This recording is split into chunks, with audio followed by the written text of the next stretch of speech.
Good morning and happy 4th of July. I Today we are reading out of the Bible, Battlefield of the Mind by Joyce Meyer. It's an amplified Bible with excerpts that she's put in here to just kind of help us understand and focus on our thoughts that we live with every day to help us focus on the Lord. So we are in Genesis chapter 6. Now it happened when men began to multiply on the face of the land, and daughters were born to them, that the sons of God saw that the daughters of men were beautiful and desirable, and they took wives for themselves, whomever they chose and desired. Then the Lord said, My spirit shall not strive and remain with man forever, because he is indeed flesh, sinful, corrupt, given over to sensual appetites. Nevertheless, his days shall be 120 years. There were Nephilim, men of stature, notorious men, on the earth in those days, and also afterward, when the sons of God lived with the daughters of men, and they gave birth to their children. These were the men, mighty men, who were of old, men of renown, great reputation, fame. The Lord saw that the wickedness, depravity of man was great on the earth, and that every imagination or intent of the thoughts of his heart were only evil continually. Okay. Joyce Meyer puts an excerpt in here. Keys to a victorious life. Watch over your heart. The story of Noah tells us that many people today are being destroyed for the simple reason that their hearts are not right. The people of Noah's day had three heart issues that displeased God: wickedness, an evil imagination, and evil thinking. But Noah had a right heart and found favor in the eyes of the Lord. Many of our problems can be solved, and many confusing things in our lives can be straightened out when we simply get our hearts right with God. Our hearts may not be filled with the exact same evil thoughts and imaginations of the people in Noah's day, but a bad attitude or wrong thinking can also be labeled evil imaginations and evil thinking.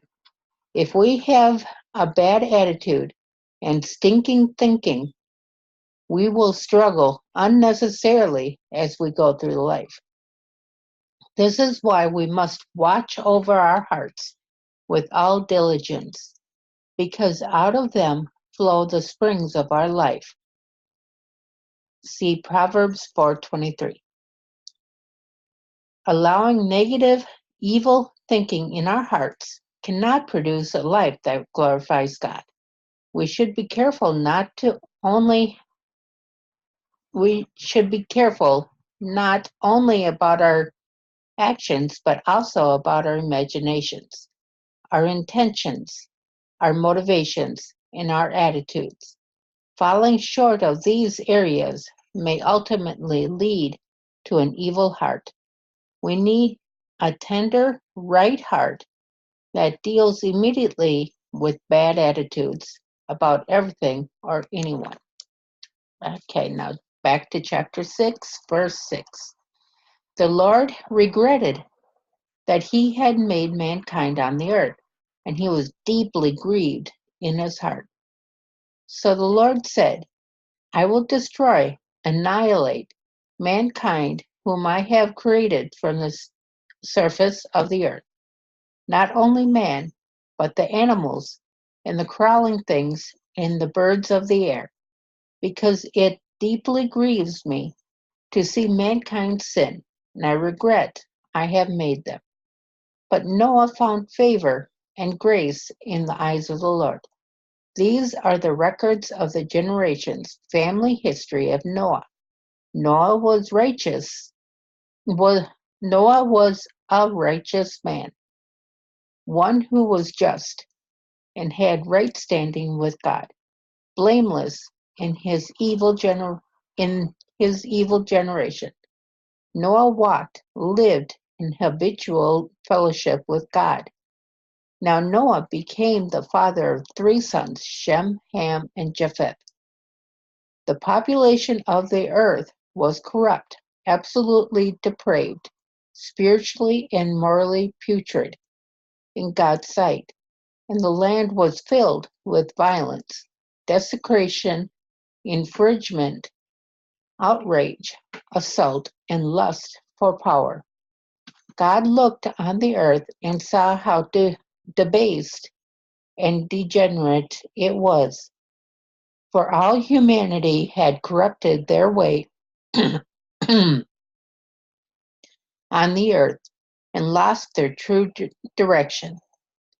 God said to Noah, I intend to make an end to all that lives through men and the land.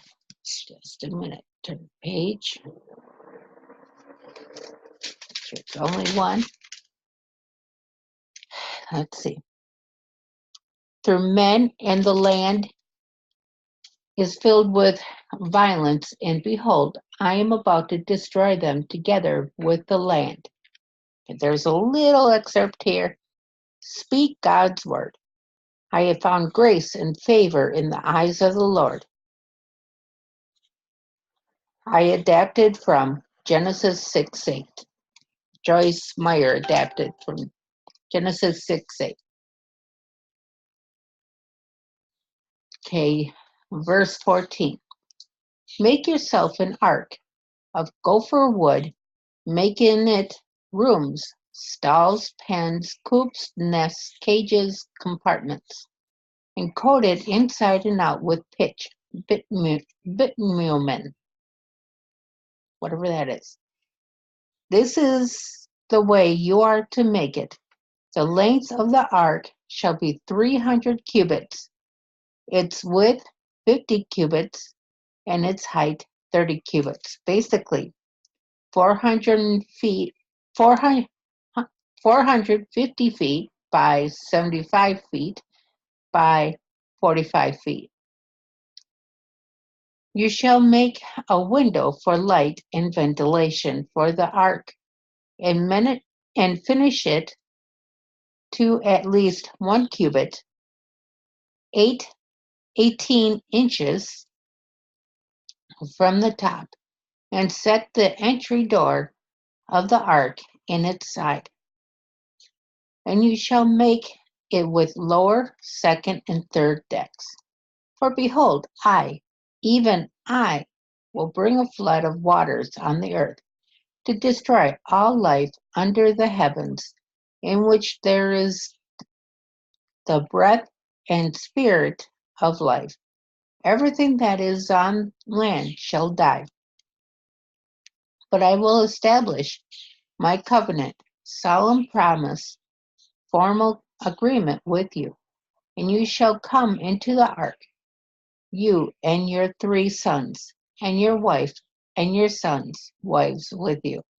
And of every living thing found on land, you shall bring 2 of every kind into the ark, to keep them alive with you. They shall be male and female, of fowls and birds, according to their kind, of animals, according to their kind, of every crawling thing of the ground, according to its kind.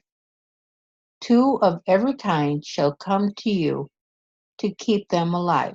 Also take with you every kind of food that is edible, and you shall collect and store it, and it shall be found for you and for them. So Noah did this according to all that God commanded him. That is what he did. Thank you for listening. That's the end of chapter 6. Next week, I will read chapter 7. Please read the post if you're interested that I write under this recording, and comment whatever God pointed out to you from the chapter and from my writing. Thank you and God bless.